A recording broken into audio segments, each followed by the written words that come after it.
Hello ગાઈ, તો નમસ્તે. તો આજે આપણે આવી ગયા છે મેવાડા, અને મેવાડાનો જો આ રહ્યો છે આપણે સ્લેબ છે તે ભર્યાને આજે 12 થી 13 દિવસ થઈ ગયા છે, અને હવે આપણે આ સ્લેબને ખોલવાનો છે.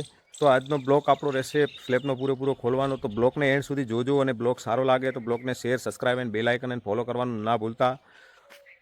તો મિત્રો, આર્યા જે આપણી સાઈડ છે તે મેવાડાની છે, અને આનો ફાઇનલી સ્લેબ ભરાઈ અને સ્લેબ ખોલવાનો સમય થઈ ગયો છે. તો હવે આપણે એનો સ્લેબ ખોલશું. જુઓ તો આ રીતનું આપણું સેન્ટિંગ કમ્પ્લીટ ઊભું છે, અને તો આજનો આપણો બ્લોક રહેશે આને ખોલવાનો.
एक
ही जाके सोचते तुम सी डोर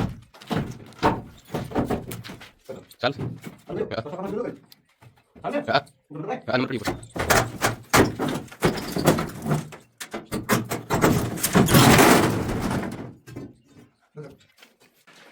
તો મિત્રો આજે આપણે કેટલું ખોલ્યું તો તમને બતાવીશ કે જો હોલનો એક આ ભાગ ખોલી દીધો છે, પછી બેડરૂમ છે તો બેડરૂમ આજે પૂરેપૂરો બેડરૂમ ખુલી ગયો છે, જો એક બેડરૂમ ખુલી ગયો છે, પછી કિચન તો એક ખુલી ગયું છે, બંને કિચન ખુલી ગયા છે, અને પછી જે સાઈડમાં આ આપણે જે સંડાસ બાથરૂમવાળું જે છે તો એ પણ ખુલી ગયું છે, અને સંડાસ બાથરૂમ પણ અંદરથી જુઓ ખુલી ગયા છે કમ્પ્લેટ, એટલું ખુલી ગયું છે, જો આ પણ ખુલી ગયું છે. તો આ રીતના આપણે આજના રૂમ ખોલી નાખ્યા છે. આપણે આજે સમથિંગ હોલના 2 ગાળા ખોલ્યા છે, 2 બેડરૂમ ખોલી દીધા છે, પછી સાઈડવાળા જે સ્ટોર રૂમ ખોલી દીધો છે, સંડાસ બાથરૂમવાળું ખોલી દીધું છે. તો જો આ પણ ગાળો હોલનો છે, તો એક આ અને એક પેલી બાજુનો 2 ગાળા ખુલી ગયા છે, વચ્ચેનો ગાળો એક જ ખાલી બાકી છે. પછી જો આ ખુલી ગયો છે બેડરૂમ, પછી પેલો બેડરૂમ પણ ખુલી ગયો છે, અને બેડરૂમની સાઈડમાં જે સ્ટોર રૂમ છે આ રહ્યો, તો સ્ટોર રૂમ પણ જો ખુલી ગયો છે, અને સંડાસ બાથરૂમવાળો પણ સ્લેબ ખુલી ગયો છે, કિચનવાળો પણ ખુલી ગયો છે, બંને કિચન ખુલી ગયા છે. તો હવે મિત્રો ખોલવાનું બાકી રહ્યું છે આપણે ઝરોખો અને જે હોલનો એક ગાળો છે તો એ ખોલવાનો બાકી રહ્યો છે, અને એના સજા બાકી રહ્યા છે ચારે બાજુના, બાકીનું ખુલી ગયું છે. તો એ મિત્રો આવશે નેક્સ્ટ બ્લોગમાં, તો જોવાનું ના ભૂલતા.